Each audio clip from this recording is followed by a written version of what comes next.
Muy buenas tardes, iniciamos este Facebook Live, esta vez con 21 minutos de análisis político. Me acompaña el día de hoy el analista y abogado constitucionalista Pablo Barahona, ex embajador de Costa Rica ante la OEA.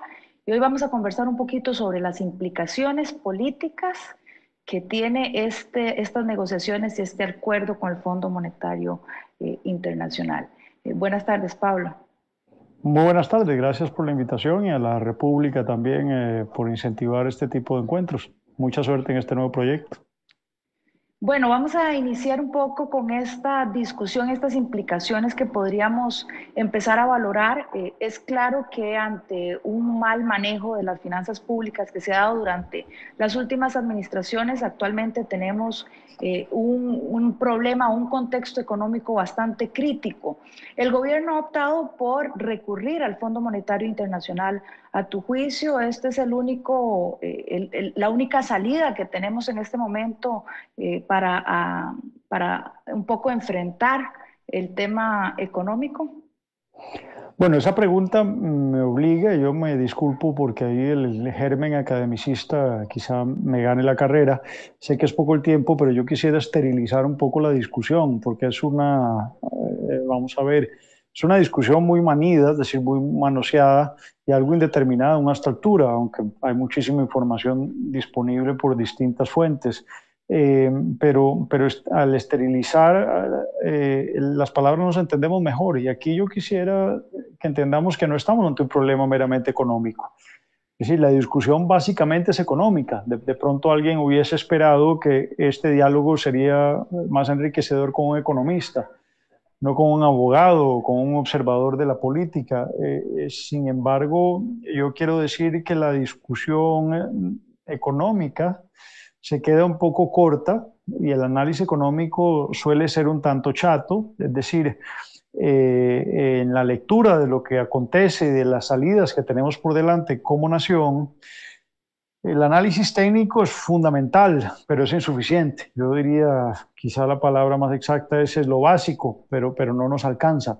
Y esto por una razón central. ¿El problema es económico o es político? En mi criterio es político eminentemente. Es decir, esto se explicó bien tiempo atrás, pero en realidad el sistema económico es una superestructura, igual que el sistema jurídico y otros, el sistema cultural, la religión, de aquello que llamamos poder, que es la sombrilla más amplia, que es la política. ¿Y por qué digo esto? Bueno, porque la pregunta, Fanny, nos encierra un poco en un juego un tanto maniqueo que es falsario y que la gente, a mí me parece que hay que abrirle un poco más el ancho de banda, la visión, para que entiendan que, claro, hay que poner un ojo en lo económico, pero hay que poner el otro ojo y cuidado, ¿no? También un poco el olfato y el tacto, diría yo, en la sombrilla más importante, que es la que hay que asir a dos manos, que es la política. ¿Por qué? Bueno, porque si la pregunta me lleva a decir, ¿es necesario o es incluso la única vía el Fondo Monetario Internacional para salvamentar esta situación tan compleja, este callejón que pareciera a veces sin salir en el que se encuentra Costa Rica, entrampada por políticos que por generaciones, no solo estos últimos dos gobiernos, pero también por estos últimos dos gobiernos que decían que sabían cómo resolverlo? Bueno, nos entramparon como país y entonces aquí hay una decisión que es eminentemente política y que ahí el trabajo y la recomendación técnica escasea. Es decir, es necesario consultar, pero la decisión debe ser política. Yo lo dije, no sé si lo recordarás, Fanny, cuando empezó lo de la pandemia. Yo dije, no, está muy bien que los doctores y los epidemiólogos y los microbiólogos y quienes sean digan, tienen una palabra que decir, pero el último criterio no puede ser el del ministro de Salud o el de los médicos de la Caja, porque aquí hay decisiones políticas que son fundamentales. Bueno, cerrar las escuelas, digamos, y negarle alimentación, educación a hordas de niños y jóvenes que solo pueden asistir a la educación pública. Bueno, es una decisión eminentemente epidemiológica.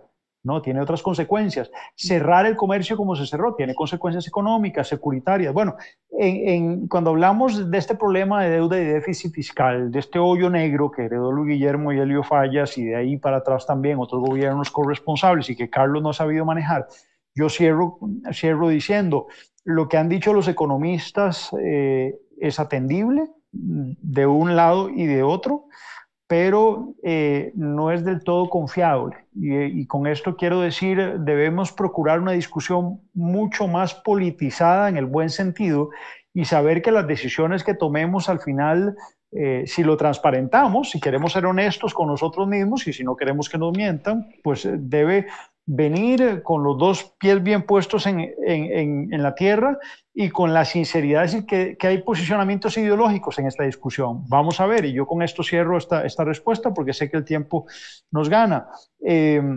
Bueno, recortar el gasto o aumentar impuestos. Pongámoslo en esa tesis maniquea, evitando el montón de grises, digamos, o de puentes intermedios entre esas dos tesis. Recortar gasto y aumentar impuesto para procurar mayores ingresos. Bueno, solo ahí, que alguien diría, eso es un cálculo económico que hay que hacer, no. Bueno, solo ahí es decir, bueno, si se aumentan impuestos, ¿sobre las espaldas de quiénes? De los empresarios, de las zonas francas y las transnacionales, de las grandes cooperativas, del sistema bancario o no. Sobre los trabajadores, bueno, ¿sobre cuáles trabajadores? Los trabajadores públicos nada más, que son los más fáciles de grabar porque no pueden esconder su salario, o vamos a ir a atacar la informalidad para tratar de rescatar de ahí un bache negro enorme, o vamos a hablar de la evasión y la elusión fiscal, vamos a entrarle a las aduanas y al gran tráfico que en este país va por orden de varios puntos del PIB. Bueno, ahí tenemos una discusión. Y si decimos recorta el gasto, ¿de qué estamos hablando? De echar 50, 60 mil, 80 mil empleados públicos a la calle con el problema, digamos, social y sociopolítico que eso implicaría.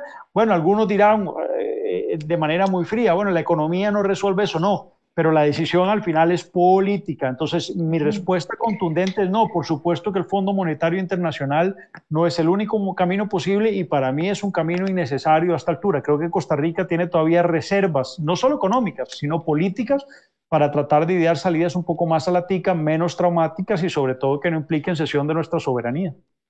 Pablo, desde el punto de vista político y ya aterrizando, porque efectivamente queremos que este análisis de hoy sea desde esta perspectiva, yo he sido muy crítica en afirmar la manera en que la manera en que el gobierno se ha comunicado y cómo ha manejado toda esta información en torno a estas negociaciones. Sin duda estamos ante un momento crítico donde el malestar de la ciudadanía está en aumento hacia la clase política en general y por supuesto más hacia el gobierno. Pero entonces, ante esta situación, el hecho de realizar las negociaciones o este acuerdo a puerta cerrada, ¿qué podría o cuál es el impacto que tiene en la credibilidad, no solamente en el país, sino también internacionalmente?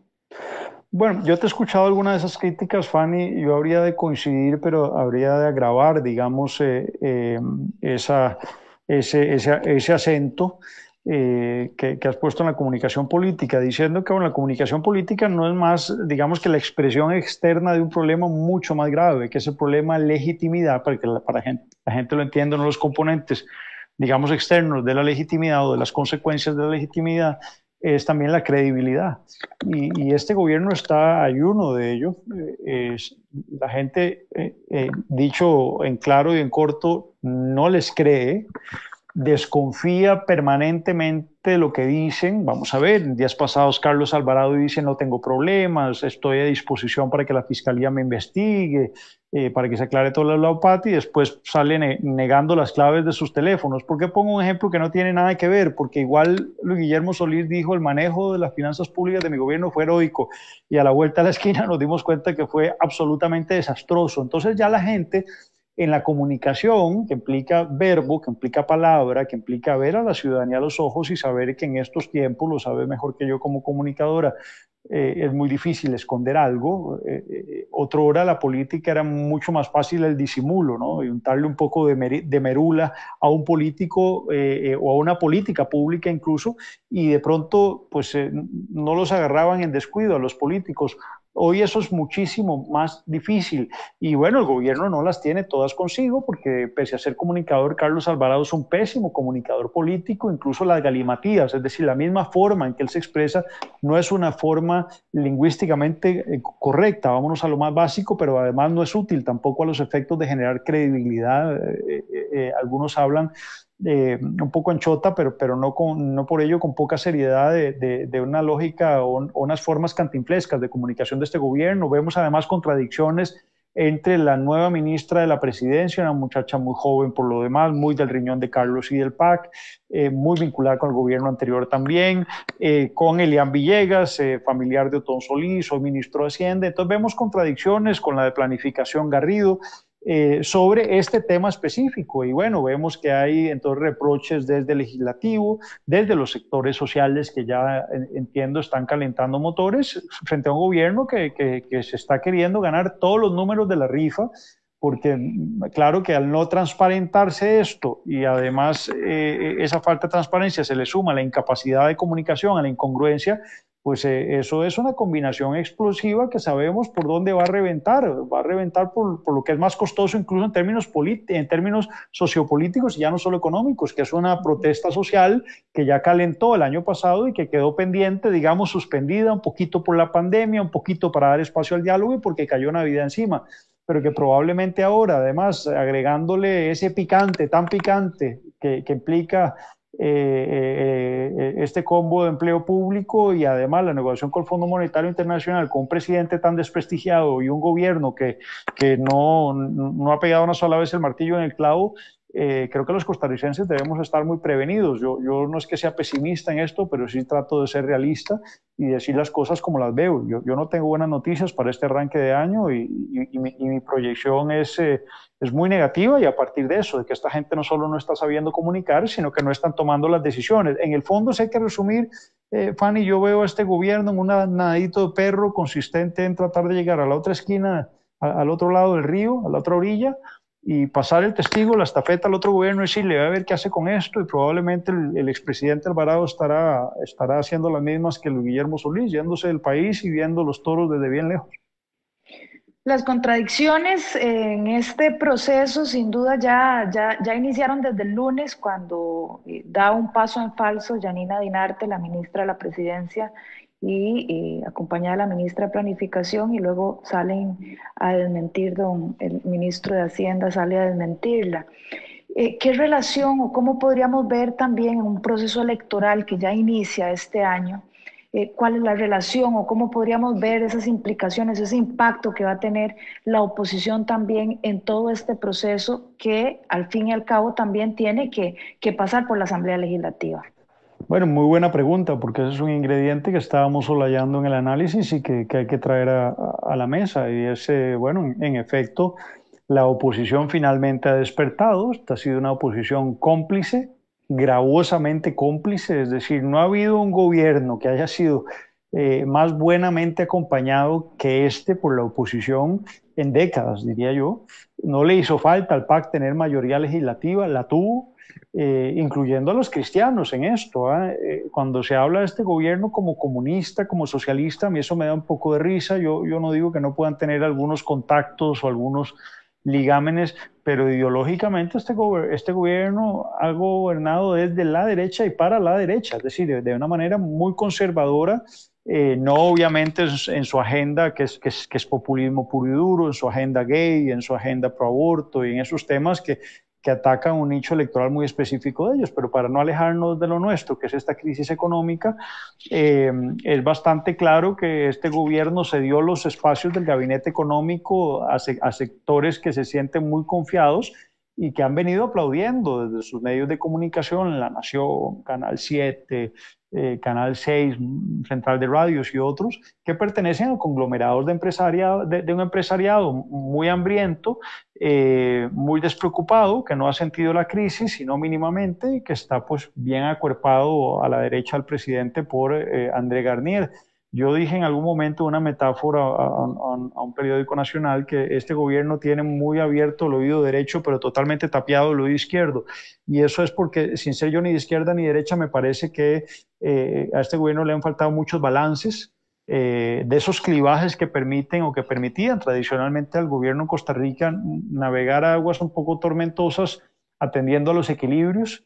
Creo que esos equilibrios se han perdido históricamente en los últimos 30, 40 años en Costa Rica, desde más o menos los 80, precisamente por una agenda fondomonetarista, No me voy en explicaciones históricas, pero esto que estamos tratando o que están tratando hoy, digamos, de colar en la agenda pública, pues no es muy diferente de lo que se acordó y lo que se filtró ya en tres PAEs, Programa de Ajuste Estructural, que en el fondo son las parenderas históricas de esto que estamos viviendo hoy, que es un país tremendamente desigual, y recordemos que la desigualdad es la que da pie precisamente para que el narcotráfico se instale y se proyecte con mucho más fuerza y violencia, e incluso fenómenos insurgentes a lo interno de los países y rompimientos del orden constitucional también, incluso por partidos populistas que tienden hacia el hombre fuerte. ¿Por qué digo esto?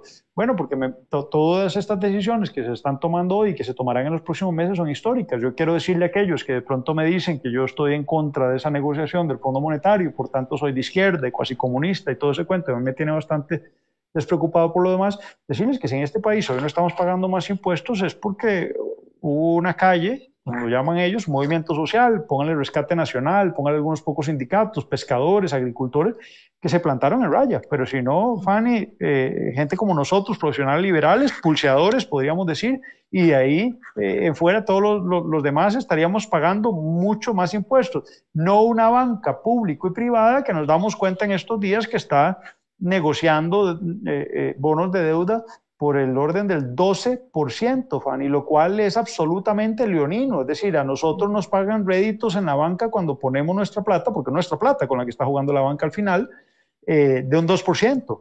Y sin embargo ellos cuando tienen que invertir y devolvernos esa plata a través del Estado, que somos nosotros mismos los ahorrantes, le cobran un rendimiento de un 12 y un 12.5%. Ahí yo coincido en que probablemente el sindicato más tóxico y nocivo que deberíamos analizar, y ese sí tenerle mucho cuidado en este país, es la Asociación Bancaria Costarricense, que llamada ABC por sus siglas en español. Me parece que es nauseabundo que incluso los bancos del Estado estén ahí sentados en la misma silla con la banca privada, viendo a ver cómo nos vuelan garrote a todos los costarricenses. Y perdón que yo sea muy incisivo en esto, pero yo pienso que urge la intervención de la banca en Costa Rica. Ahí tenés una primera propuesta de este diálogo. Una intervención podría ser a través de una comisión mixta legislativa que tiene las herramientas para eso, pero también faltan muchos otros mecanismos. A mí me parece que aquí más que el Fondo Monetario Internacional deberíamos atender a grabar las grandes herencias, es decir, las herencias por encima de los 5 millones de dólares, ¿por qué no? Es decir, de aquellas acumulaciones de riqueza que no deberían de pasar de generación en generación, y desde luego atacar las aduanas. Creo que hay que quitar toda una camarilla muy corrupta que trató de deslindar y de cribar, de expulsar el ministro anterior de Hacienda, y bueno, lo volvieron a recontratar a todos. Hay muchos temas, todavía hay mucha tela que cortar, y yo creo que los costarricenses no debemos hacer los tontos y pensar que aquí nos están planteando una discusión económica purista, curada, absolutamente desinfectada de intereses políticos y de intereses económicos. Eso es algo que los costarricenses, por lo menos a los que nos cuesta pagar impuestos y seguridad social y que la pulseamos todos los días, eso es algo que deberíamos tener muy presente. Ojalá que ese consejo, estas recomendaciones y estas críticas a los costarricenses de bien que nos siguen, que están desideologizados y con las parietales y los oídos un poco abiertos, pues les sirvan de algo. Bueno, precisamente este espacio que lanzamos el día de hoy, al cual agradezco que me hayas acompañado, es precisamente para poder generar un espacio de crítica, un espacio donde podamos analizar los diferentes temas políticos que están en la orden del día y que sin duda nos van a permitir tomar mejores decisiones de cara a un proceso electoral que ya está en camino. Pablo, muchísimas gracias por acompañarme el día de hoy. Encantada de poder escuchar tu análisis, como siempre. Y bueno, estaremos en contacto para futuros espacios.